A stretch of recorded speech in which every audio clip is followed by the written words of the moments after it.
Hi guys, Ronnie here.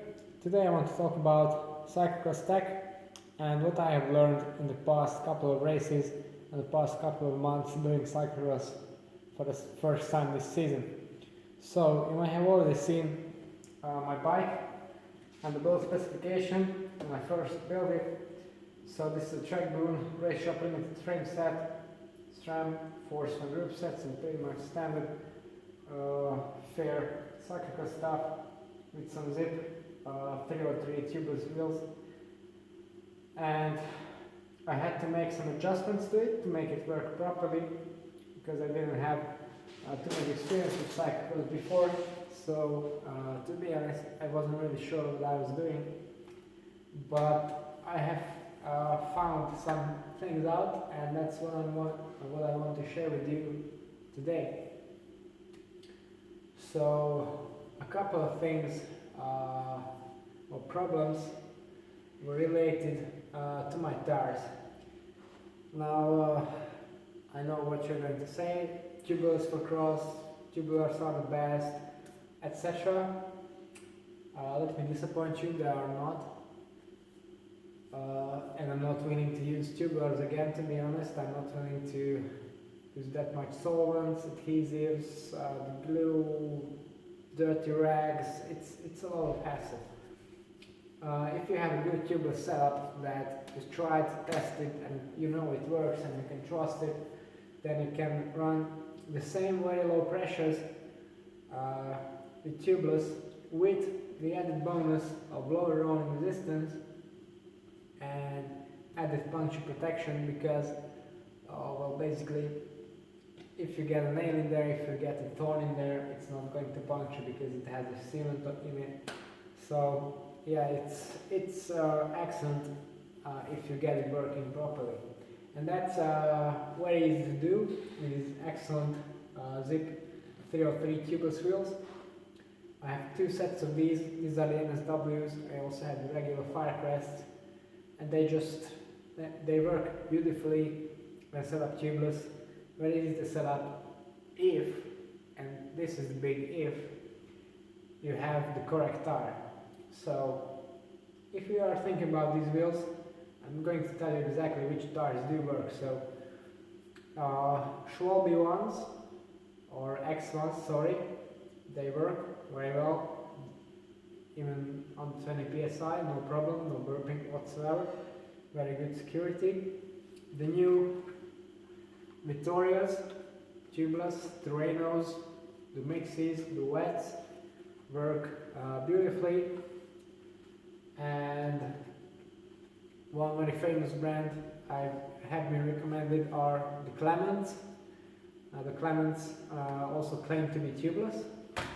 Ready? Well, they aren't on these wheels, so keep an eye on that. I had two DNFs because of Clements tires.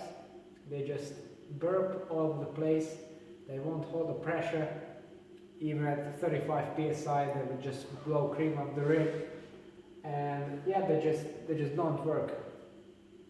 So that's why I changed those. They are also too wide, so these Vittoria 33s, even though on a rim as wide as this, are pretty much spot on.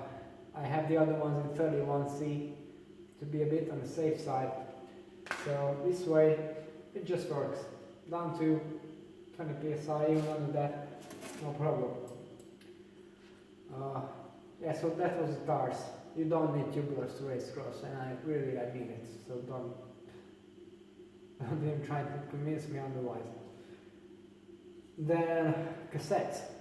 Now, the very first time when I built up my bike, I have used these fancy red 22 cassettes on there from my road bike, and that's a very good thing. They shift beautifully, they're extremely light, so basically half the weight of the fourth cassette, very stiff as well, and they work. But as we started getting into the muddier races, and even more so when the mud is combined with sand or some sandy soil, it's just really creating a grinding paste that you don't really want to use a 300 euro cassette in. So I decided to ditch these and get some cheap Force cassettes, and that's what I've done. So yeah, I gained quite a lot of weight, but for these muddy races it doesn't really matter anyway.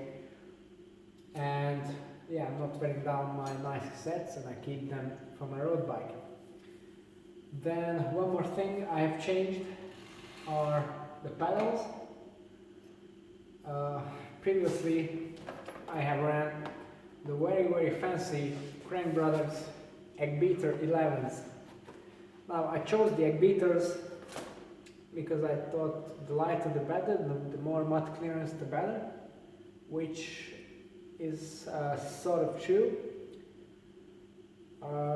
And I was really split between the Candies and the Eggbeaters, but I couldn't really find anyone who would give me some sound advice on that. So I decided to go for the Eggbeaters. Normally when I choose my equipment I tend to be right. Unfortunately this was not that case.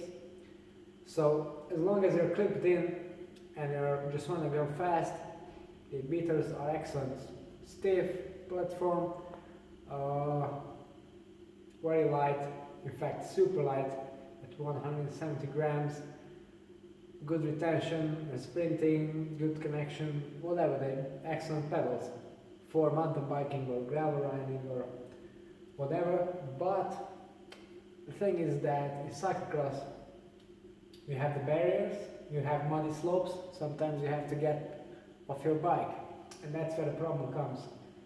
So the first problem actually arrives when you try to get off, because the Crank Brothers or the Eggbeaters, they don't really have a defined click as you unclip. So it happened to me twice that I wasn't even really unclipped and I wanted to get off my bike, and I just went straight face down with one pedal still clipped in, you know. So that wasn't very pleasant, but never mind, perhaps it was my mistake. But what I think was not is the fact they are extremely hard for me to clip back in after getting on the bike and hopping on at speed. So if you're not in a hurry, then well, you can just take your time, fiddle around, and people start passing you and you get all angry and stuff. If you're in a hurry, they are a bit of a handful to clip in, and it might be quite counterintuitive because you have 4 sides to clip into, which is fine. The problem is that when you are landing your feet and you get back on your bike, because of the pedal is quite rectangular in shape, your foot just rolls forward on the pedal without actually clipping in, because the cleat itself is not too distinct in shape, so it doesn't just catch on and clip in. You just roll your foot forward and you keep dancing around on that, and it's quite dangerous if you're going at any decent speed. And of course there were times where I took 20-30 seconds before I could clip back in, so it started to really piss me off, and then I didn't know if it was my fault or the pedal's fault.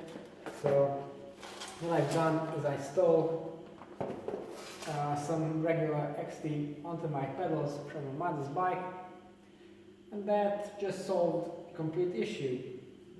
These pedals have a pronounced double-sided shape, so even if you miss the pedal, you won't just roll it forward, you fumble around a bit and you clip in straight away, and like that I can now clip in 2 seconds, saving valuable time every single lap on the course. So that got rid of pretty much all the frustration. Another thing I was struggling a bit was rotor alignment. I've shown you that in the video earlier, but that's a more complicated topic. One more thing that got me were some headset issues. So for this one I'm going to zoom in a bit, if you don't mind. So as you may have seen or known, The Trek Boon cyclocross frame uses the same front ISOSpeed design as the Domani SLR or the new Domani frame set, and it basically does it in a way that you have a pivot here and then your whole tube can flex around a bit fore and aft to get a bit more traction and to get rid of that sting in your hands, which works very nicely, I have to say. So I was a bit of a weight weaning when I started this build, and I have been using this EE Cycleworks top cap, and at first it worked very well. It's a clever piece of design, definitely recommend it for a lightweight road bike build. The problem is that because of the design of the ISOSpeed, you really need a super tough and stiff headset cap, because you need more tension in there to keep it tracking correctly, or to keep it preloaded correctly in order to work. And the problem I started to have, I think if you look at it, let me just unscrew this. So yeah, the top cap on this one is just a millimeter or so thick piece of aluminum, extruded perhaps, and it's just not stiff enough. Even if you tighten it up, it will just bow and flex away, so your headset starts to get loose and looser as you are going over rough ground, and at the end I even suffered a lower headset